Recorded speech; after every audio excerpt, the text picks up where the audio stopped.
So today I'm going to talk about relationships and software buying behavior. That's kind of a boring title.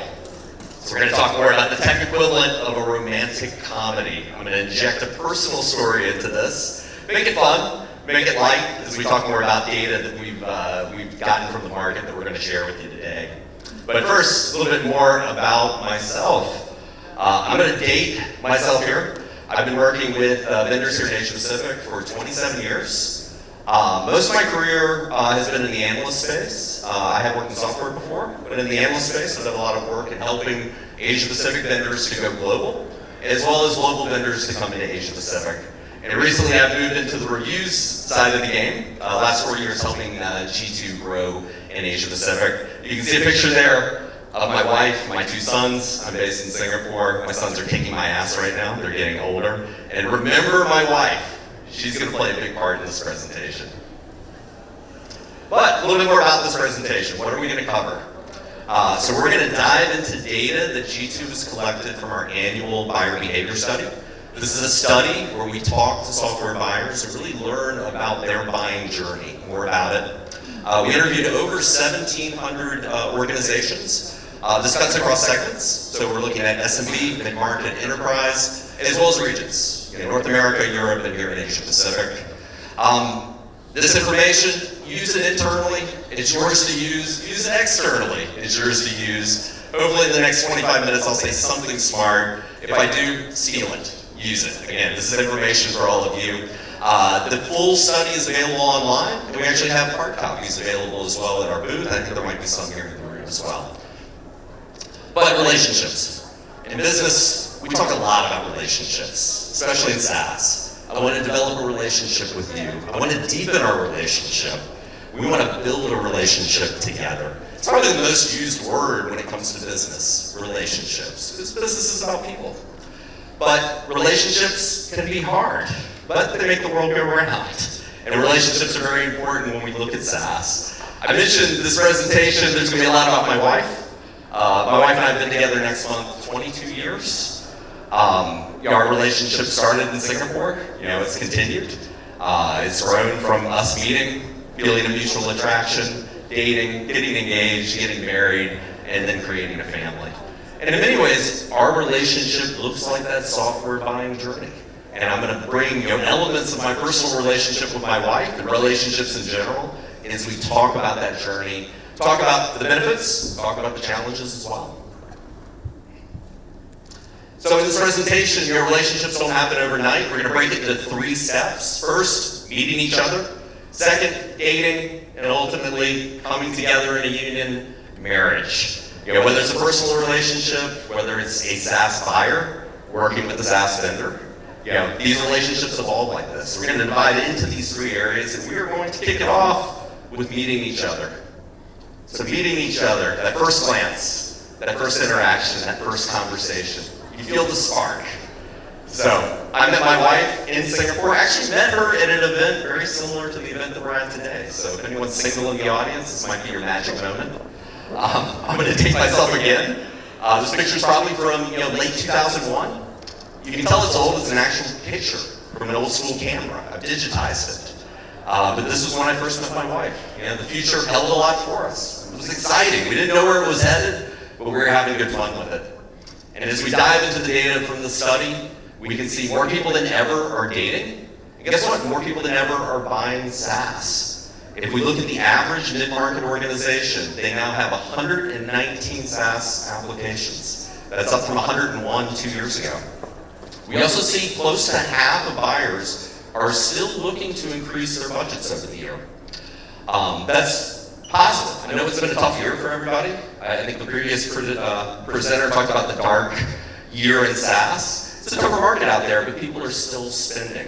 What I found really interesting were the reasons that they were increasing spending as well as decreasing spending. So you can see 76% of respondents said that they're increasing, but the motivator was the economic conditions.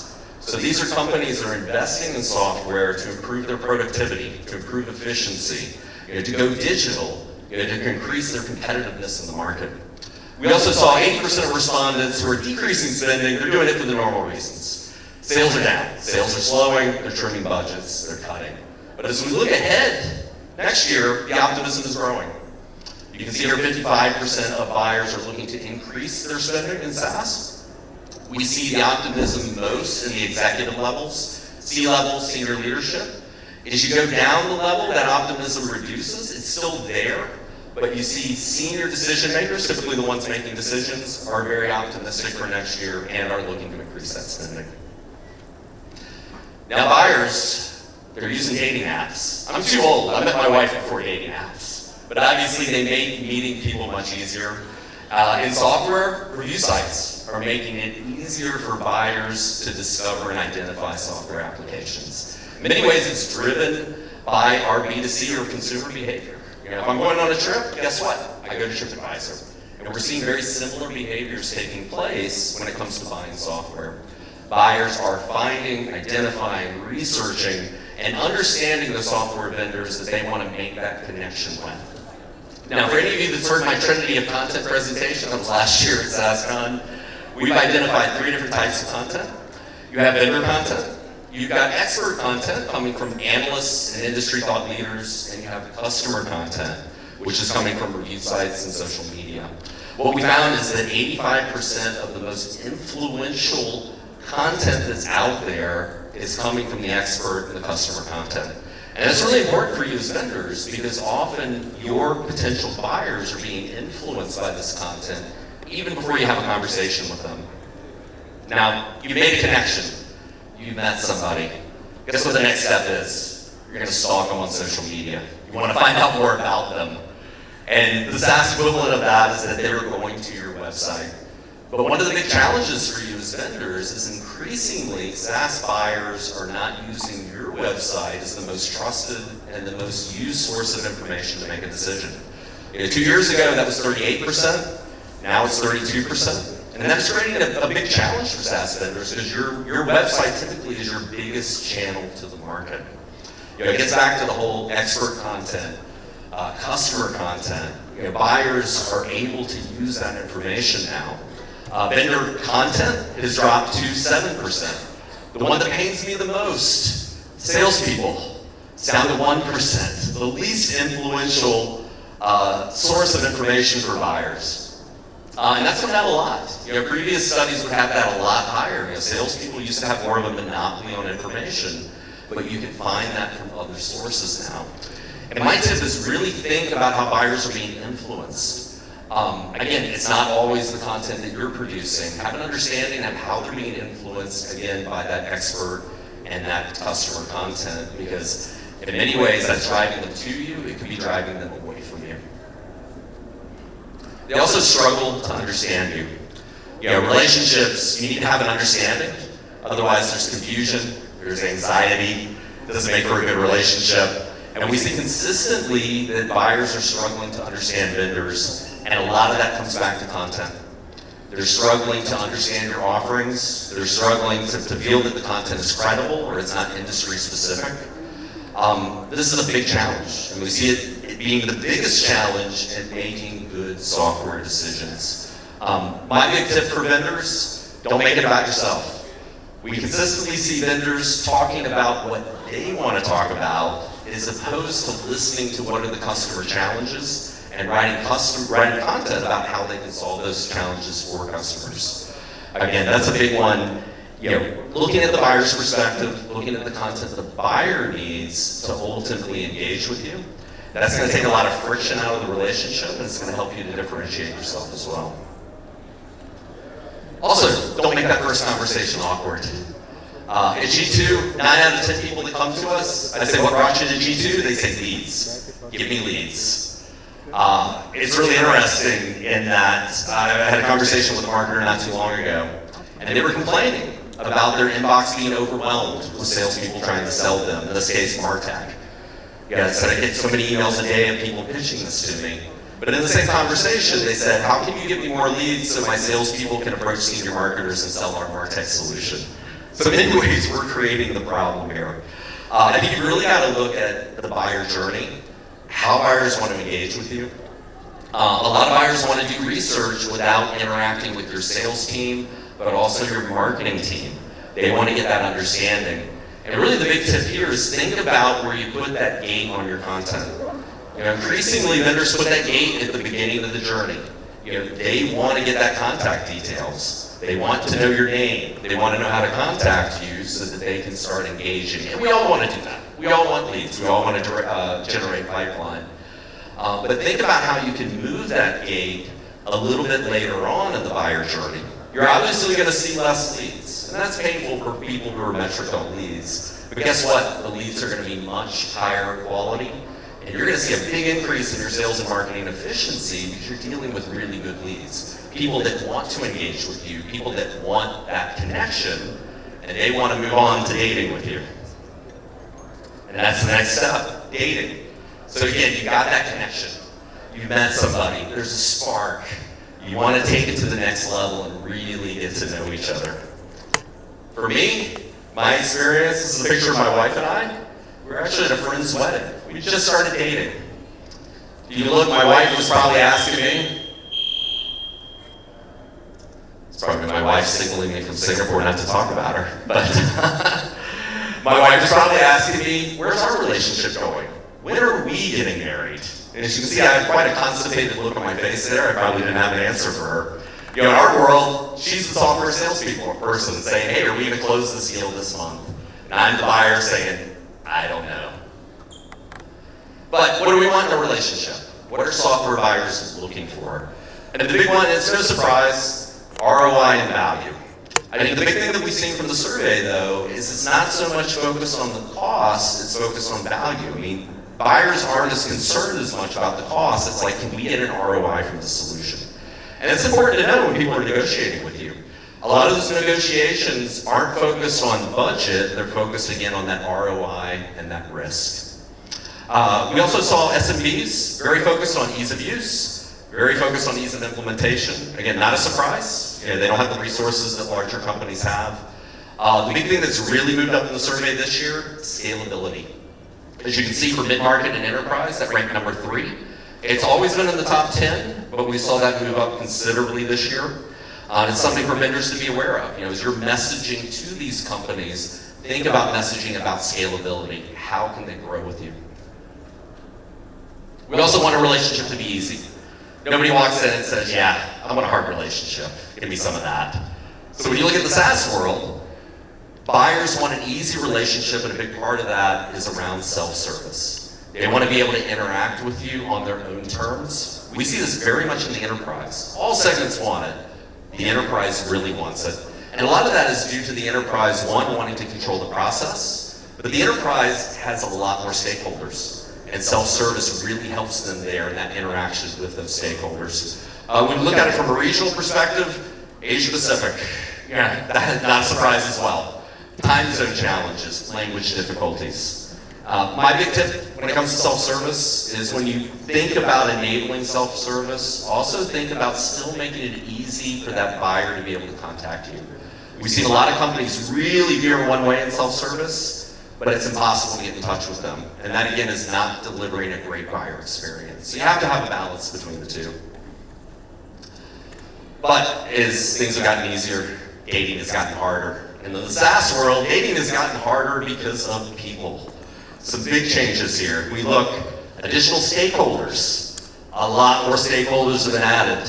Always, 55%, up 25 percentage points from last year. If we look at always and frequently, 88%. Decision makers, 60% change. Or 60% are saying always the decision maker is changing. It's up 26 points from last year. If you look at always and frequently, a whopping 86%. And when you look at this both from a stakeholder and a decision maker perspective, guess what this is doing? It's injecting more opinions, more risk, more time, maybe a change in strategy. This trend could potentially knock your deals off track. So it's important to know there have been big increases. I mean, always changes. You always have new decision makers, you always have new stakeholders being added. We've seen a marked increase of this over the last year, and that's making deals take longer to get closed. It's also important to get along with your partner's friends. You gotta pass the friend test. When we get into SaaS, that's integrations. 82% of buyers agree that it's important for a new software application to integrate with their existing tools. What we've seen here is some really interesting strategies. We see companies focusing on specific ecosystems and really consolidating their integrations, but making them better to make that more of a competitive advantage. A great example from G2, we use a tool called Groove, which is a sales engagement tool. Groove only integrates with the Salesforce ecosystem. No HubSpot, nothing else, only Salesforce, and they focus all their efforts in those integrations, which now has become a competitive advantage for them. When they're selling to people who have Salesforce, again, they have that inherent advantage because of the strength of their integration. One tip from my side, train your sales team when it comes to integrations. Understand what questions to ask, how to handle objections, because often buyers want an integration for the sake of an integration. I want to integrate my two tools together. They really don't need to integrate them. And if you can question deeper, you can often surface that. It's going to save you time. It's also going to save you some opportunities as well. Wow, you're dating. How long does it take to commit? We talked a lot about changes, more changes to decision makers, more stakeholders. Companies have processes. Processes are increasing. A lot of this is really lengthening the sales cycle, and we're really seeing that in that research and evaluation stage. What blows my mind here is we spend twice as much time when it comes to research than it does on the actual implementation. And again, this really is impacting buyers, because buyers are starting to have to make trade-offs. They're starting to have to look at the speed which they can make decisions and implement a software in comparison to the processes that they have. And in any relationship, if you want to take it to the next level, you got to meet the parents and get their permission. And in our world, that permission, IT and info security in most cases. And again, this is where we see challenges happening. I mean, you can see in the data here, there's a big trade-off between the speed of getting things done versus adhering to the processes that your company has. If you look at the data, 88% purchase software without getting IT involved. Why did they do it? Speed. I can't follow these processes. I don't have time. I have requirements. I have goals. And this is causing a lot of stress, not just for the buyer, but for the vendor as well. If you look, 54% have purchased software at work. I'm guilty of this as well. It has not been approved or vetted by IT or info security. Again, so you're seeing a bit of a struggle here. And as a vendor, it's important to know this because this can impact your buying cycles. It can impact deals. I've seen deals get killed off because of this. You also want to meet the parents early. Don't wait till the last minute. And we're seeing a lot of this when it comes from that IT and info security approval. Only 24% of buyers are involving IT and info security, both one or the other, when they're in that research phase. And again, on the flip side of that, you can see 14% are leaving it, not just to when you're doing the contract's done, they're leaving it to when the implementation is happening. And again, that's causing a lot of stress, not just for the buyer, but also for the vendor. So, you've come a long way, you've met, you've dated, you've vetted each other, there's a spark, there's a fit, it's time to get married. Do we form that long-term commitment together? So for me, I dated my wife for 3 years, got engaged, got married a year over. I mentioned and actually promised I would say one thing smart in this presentation. So this is for all the unmarried guys out there. With this, I kept the same date for when I met my wife, when I got engaged, and when I got married. She thought it was incredibly romantic. It was easy for me. I got one date to remember. It's made it much easier. Thanks for the claps. So, you get married, there's a honeymoon period. How long is that? Unfortunately for SaaS vendors, it is not very long. And there are two dynamics that are driving this. The first dynamic is that we see contracts coming down in length. Right now, over 50% of contracts are 6 months or less. Coupled with that, driving this lack of a honeymoon period is the need for ROI. Buyers are saying, especially buyers that are increasing their spending, they're saying we need to see ROI in 6 months or less. And that's putting a huge squeeze on vendors because basically after you sign the contract, you got to start showing ROI because either you're on a month-to-month or you've got a short-term renewal coming up. You got to find a way to measure and demonstrate that ROI very quickly Even more important, here in India and in Asia Pacific, 60% of contracts are less than 6 months. If I break the India data out, it's even higher. And that is putting a huge squeeze on vendors. The one tip here, this personal tip, train your sales team on understanding your prospects, how they sell their product. It's a lot easier to sell an annual contract to someone who sells annual contracts. And I've seen that from experience. They'll want a shorter contract. You come back and say, well, you guys sell annual as well. That objection goes out the window. Now, how can we make this wedded bliss a little longer? Everybody loves a multi-year contract. It gives you a longer time frame to show value. You don't have that short-term renewal staring you in the face. What's really interesting here is the disconnect in the market. If you go back to the last slide, in the US, 13% of contracts are multi-year. But guess what? Only 3% of buyers are saying they wouldn't sign a multi-year contract. So if you look at that, 13% multi-year, 97% are willing to do a multi-year for something.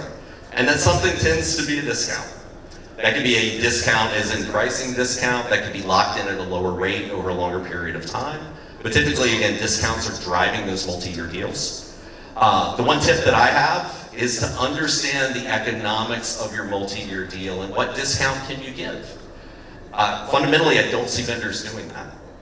I see vendors doing it on a day-by-day or deal-by-deal basis, but they're not doing the math to say, hey, what's our strategy with this? What's our break-even? What are we willing to give to get that multi-year deal so we're not going to be potentially experiencing churn after that first year? So big tip there, do the math, make that part of your pricing strategy. And did you use a wedding planner? I certainly did for my wedding. My wife and I couldn't have pulled that off ourselves. In the SaaS world, who's implementing your software? You can see the most popular are the vendor's implementation team, and that again is creating a lot of stress because we just talked about ROI. You've got to implement fast. You've got to show that ROI. When it comes to choosing third-party implementers, the biggest two dynamics for that, one is customer satisfaction and satisfaction ratings. The other one is obviously cost. Typically, customer satisfaction in third-party services is coming from word of mouth, or it's even coming from the software vendor. They might have multiple integration partners. Increasingly, it's coming from review sites as well. A lot of review sites are starting to get reviews for implementers, which is providing buyers that additional viewpoint of, hey, who is the best organization to help implement the software that we bought. And it comes time to expand your family. First thing the parents ask after you get married, when are you having kids? So we held off for 4 years before our first son was born. We expanded our family. I think in most software sales organizations, once you sign the contract, that relationship manager is already looking at how to grow it, how to expand it. The good news is, most people want to stay with you. They don't want to churn. Nobody enters a marriage and says, yeah, I want to get divorced. No one enters a relationship with a SaaS vendor saying, I want to churn. Look at this, 83%. I don't want to switch to a new vendor. We're all inherently lazy. Who wants to go through the buying journey again? The thing you really need to watch out is not someone from the outside knocking you out. It's somebody from the inside. The call is coming from inside the house, the old horror movie trope. If you look here, 84% would rather have one tool to solve my problems. 78%, I would rather work with one vendor who has complementary products. The big thing you need to think about is, are there vendors already working with my customers that could kick me out? And you see a lot of this. We use Clarion Gong at G2. Guess what? Gong went from conversational intelligence to revenue management. Clarion's gone from revenue management to conversational intelligence. A lot of tools are growing, and that in many ways could be your biggest risk. Hey, is there vendor consolidation? Do we get kicked out being a point vendor when another vendor can do what we do? So it's something to really take a look at. Look at your customer's tech stack and look and see, one, can I displace somebody? Or am I gonna get displaced? And every marriage has its ups and downs. 22 years, my wife and I, of course, we have a lot of ups. It can be challenging sometimes. And yeah, you look for marriage advice. For my wife, the big one was Love Languages, a book I had to read cover to cover. And when you look at marriage advice, you know, it's a thing that people truly believe will revolutionize their marriage. But honestly, if you're like me, most of them don't 100% get it. But guess what? We will talk about it all the time. We'll talk about how we're going to use it, and we're going to say that we're doing it. Fundamentally, it's what happens when you get into that marriage advice. What's the tech equivalent of marriage advice? Generative AI. Everyone's talking about it. Some claps. Everyone's talking about it. We don't 100% understand it. We're all doing it. You're all saying we can deliver it. We're still trying to figure it out. But it is a fundamental trend. It's a trend just like the mobile phone and the internet. It will shape our industry. It's going to change how things are going to be done. Nobody knows how, though. But from the data, from the surveys, very interesting. Buyers are looking at generative AI. You see the stats, 81% say it's important. The software they purchase has AI. Is that marketing? Probably a lot of it, yeah. Marketers have done a good job in saying you need AI, or people using AI. I think they're starting to. But trust, 78% trust the accuracy. And I think we'll continue to see that number go up. Again, with AI, 56% have circumvented IT to buy AI. Because I think IT and InfoSec, and shortly we'll talk about legal, it's a new area for them. The big thing I would suggest for software vendors, have an AI story. Because buyers no longer want to see it, they actually are expecting to see it, even if they haven't figured it out either. And your competitors are putting it together as well. You need to have a story. It's a very US term, table stakes. Yeah, you have to have that story because people are looking for it. And one big trend that we see is that legal is going to get a lot more involved in AI. Typically you're doing a deal, legal comes at the end, maybe some red lines in the contract, that's it. When you look at AI, you look at data flowing, that data is used for different things. We see legal getting a lot more involved in software strategy, software purchasing, looking how that data is being used, where did that data come from. We're going to see a lot more of the legal teams as vendors are selling into these buyers, especially in the enterprise and upper mid-market. It's already happening. You're going to see that start to dip. So get prepared for longer deal cycles if you have AI as part of your solution. And like I said, no one enters a marriage looking to get divorced. No one enters a relationship with a SaaS vendor looking to churn, but it happens. We do see short-term churn typically, as we talked earlier, ROI, or the software just doesn't work. But once you get into a more long-term relationship, there's really no trend in why people churn. It's very, very pretty much across the board. It depends on the buyer, the organization that you're working with. We had 12 different options to answer this. As you can see here, 4 cracked 10%, nobody was less than 4%. It is a very widespread. I really don't have a good tip for you here. It's the old adage, if a bear's chasing you in the wood, you don't have to be the fastest, you just have to be faster than the other guy. So consider driving as much value as you can. Don't be the other guy that gets churned. Sometimes there's nothing you can do. Other times it's just don't rest on your laurels, keep driving that value. And key takeaways, I give a lot of tips in this presentation, a lot of data. If there are 3 things that I'd say remember. Number 1, organizations are still buying SaaS. I know it's tough. It could be, some people say, dark days of SaaS. The trends are still moving in the right direction. At the end of the day, this is going to be a hiccup.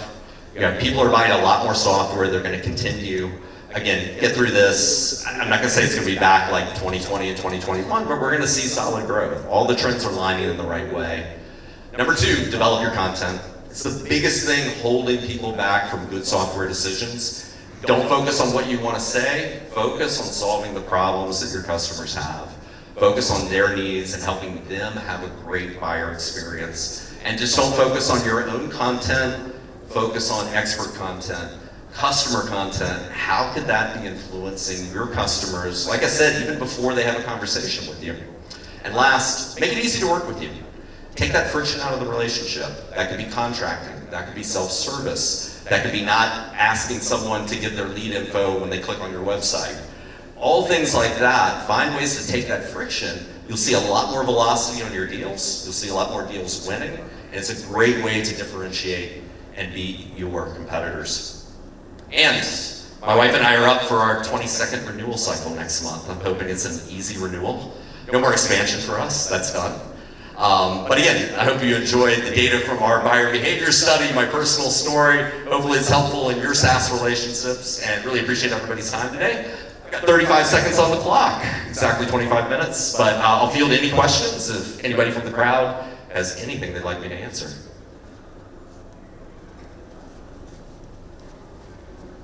All right, we've got one question over here. Hi Chris, fantastic, lovely talk, thank you.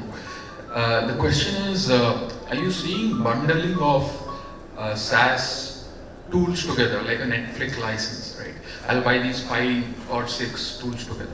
Oh, 100%. You're talking from one vendor, correct? Yes. 100%. We see this on G2. We have a feature, I'm not trying to sell G2 here, but we have a feature called product suites that allow you to bundle multiple products together on G2, because often you're going to market with the suite, you're bundling together. We see a huge uptick in people asking for this. So that's my metric, is the number of people asking to be represented on G2 as a product suite where they're bundling products together is a sign that a lot more people are doing it. I don't have data from the buyer behavior study on that, but just anecdotally, see a lot of people as they start with one product, they move to another, they get a third, and then it's, how do we bundle these together? How do we go to market with that? I think the biggest challenge for vendors is, do we go suite only, or do we keep the point products as well? And that's something we see a lot of companies grappling with. Is it just all or nothing, or hey, we do provide the individual products? So we're probably see, I see suites. It used to be like Salesforce and Microsoft and folks like that. You're seeing smaller vendors do suites now. And I think when they get into that, like, do we keep the point or suite? It's more from a resources perspective. How do we balance this? Do we go all in or keep the individual? But did that help with your question? Yes, just an additional one. Are you seeing cross-vendor bundling? Haven't seen cross-vendor bundle. You see partnerships, and that was not in my presentation. It was a lot in last year. We do have a lot of data on this. A lot of growth in SaaS right now is coming from partnerships. Finding people that have complementary customers. I know at G2, for example, we work a lot with ZoomInfo, we work a lot with LinkedIn, because our customer base is just so highly complementary, and our products are very complementary as well. So we have a lot of joint go-to-market efforts there. And I think you're increasingly seeing that across all the different SaaS ecosystems, where people are trying to say, how do we join forces? And it's a very cheesy comment, but 1 + 1 = 3. So I think people are looking at from that partnership angle. Thank you, Chris. Great. Any other questions? I've got the red times up, but I think I can take one more if there's one more out there. Yes, go for it. Are you seeing any changes in SaaS pricing from a SKU or a feature-based pricing model to more of a success-based pricing model? Or is it very specific to verticals? Yeah, really specific. The one thing that we're seeing is a lot of SaaS vendors are raising their prices, which is kind of counterintuitive because it's a harder market out there. To be honest, I don't know if it's the right thing to do. We see a lot of vendors raising pricing because it's getting harder to sell. So they're like, okay, well, we're gonna get our margins from price increases. I think time will tell if that's a good strategy. Is that going to decrease the amount of new business that you're getting? Or even increase churn if you're pushing those price increases on customers? But that'd probably be the biggest trend we see, is people are, even in a tough economy, they're starting to bump those prices up, whether it's license, usage-based, things like that. Again, we track, our research team is here, they'll give me a more accurate number. I think we track 200,000 different companies. So it's gonna vary, but probably holistically, we do see prices going up. Great, well, I really appreciate everybody's time today. The data you saw in the buyer behavior report, that is available online. Happy to send links out, and we actually have about 100 hard copies as well if you want to take something home. But again, thank you all for your time, really appreciate it.